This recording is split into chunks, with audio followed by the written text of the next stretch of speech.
still there. Rumours swirled that he'd gone to his home in Sharm el-Sheikh.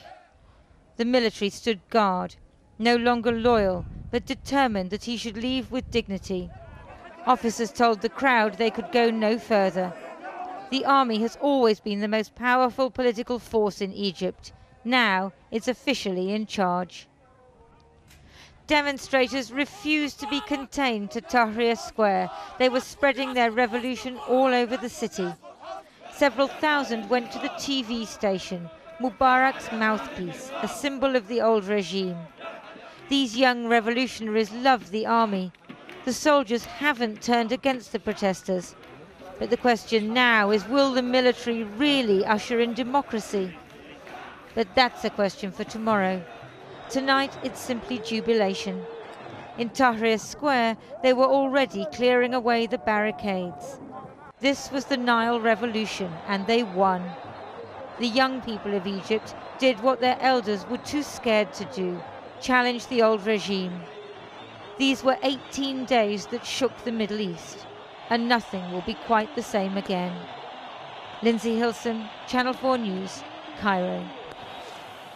Now, before we join Lindsay Hilson live, let's just look in the square here. It's now become almost a circus. There are kind of fire eaters in the middle. There are people dancing around what appear almost to be maypoles. There are flags everywhere, the Egyptian flag forever. Quite extraordinary scenes of jubilation and enjoyment. Lindsay, let's just pick up on what the scene is here, because we're just round the corner from Tahrir Square. This is the Nile, bridge over the Nile, utterly jammed with traffic, people on every balustrade, and right down here, people, well, showing off in front of Al Arabiya TV station, which is next door to us, going out across the Middle East. Now, here we have a military takeover of a government that was already a military government, effectively. I mean, it's not a coup, it's a takeover, apparently. That's right, and the people are incredibly excited because in the end it just came down to one man, President Mubarak. And people here love the army. And in the last statement, which has just been made in the past hour by the military spokesman, he saluted, he gave a military salute to the martyrs of the revolution. By that he meant the people, probably around 300 or more, who have been killed primarily by the security services in the last 18 days of revolution. Now that's an incredible thing for these people. That's an extraordinary amount of respect for the military to show the people. And the final thing they said, the military said, we have no alternative but the legitimacy of the people. Well, that's of course very true indeed, because they've got to get these people back indoors and back to work. And one wonders how they're going to do it. They will have to do it in tandem with people from the square who are presumably going to be their advisors. Well, in some ways they are. And I was talking to people yesterday saying that some of these young Twitterers, blog people, Facebook people will be involved in some kind of new government. But we're a long way from that. It's a military government for the moment. Lindsay Hilson, we'll be talking to her again later in the programme. But as the news broke this afternoon, I mean, it's absolute mayhem. The lifts were jammed in the hotel. We dashed down into the square, and this is what we found. How are you in Egypt? Welcome in Egypt. Yeah, but how is Egypt? Very good now. All these people very, very happy. Nobody come here. Yeah, Just Mubarak is gone. No, Just no, warning. no. All happy, all happy, all happy. We're all happy. Just nervous. This is the day of victory. Really? This is the day we made our choice. Mubarak will go to hell. We go to jail. We will arrest him. So it's happened, but it took a long time. Of course, it took a long time, but this is the will of the Egyptian people. When we have something in mind, when you are organized, you can do anything. And we got rid of a dictator that has been ruling this country for 30 years now. But there's still a very big job now. Of course, but we will do it. We can do it. We built the pyramids. We are the Egyptian. We have the will. And we had the guts to say no. It's okay. Democrat is coming from now. It's freedom now. Just so we need freedom. Do you trust the army?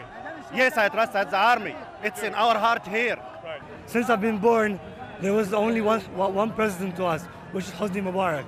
I'm 30 years old, and he's been here for 30 years. Time. Yeah, and we just can't believe that this is really happening. We made history. Today we made history. Are you happy Mubarak is gone? Yes, of course. I'm very happy. An unjust president. And what kind of Egypt do you want now? Safety, freedom, and justice. That's all I wish for. Well, we've been down to the square. We've extracted activist, author Khada El-Halawani. Thank you very much for joining us. This must be, after 18 days, the most extraordinary moment. Yes, it is. It's a very extraordinary moment after 30 years, actually. Are you daunted by what happens next?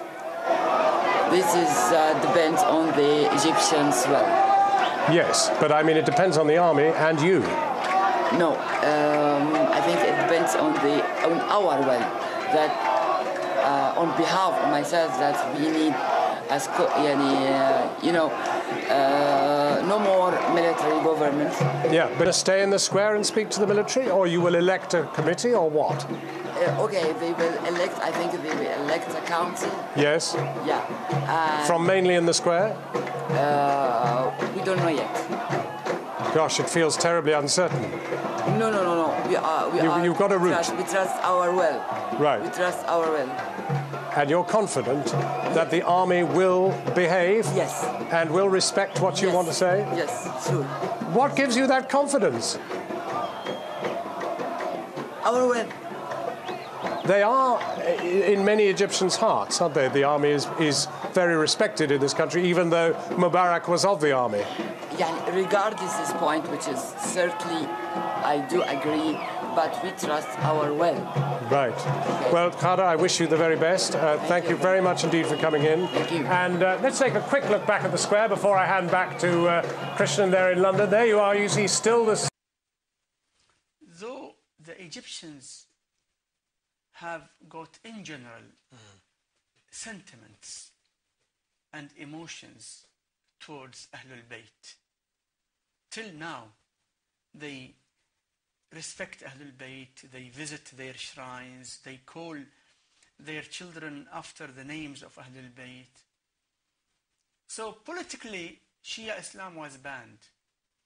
Then the Sheikh of Al-Azhar, Sheikh Mahmoud Shaltut, gave a fatwa verdict in the middle of the 20th century that the Jafari school of thought, Shia Islam, is one of the recognized Islamic sects. And any Muslim, as he can be, according to him, Hanafi or Shafi'i or Hanbali or Maliki, he can be also Shia Muslim. Because, in fact, Al-Azhar scholars were facing severe problems. Just take that and then we'll come back to this in a minute, inshallah. Thank you very much for calling in. Assalamu alaikum. Hello? Hello, assalamu alaikum. Wa alaikum salam. Yes, brother, thank you for calling in. Your question, please?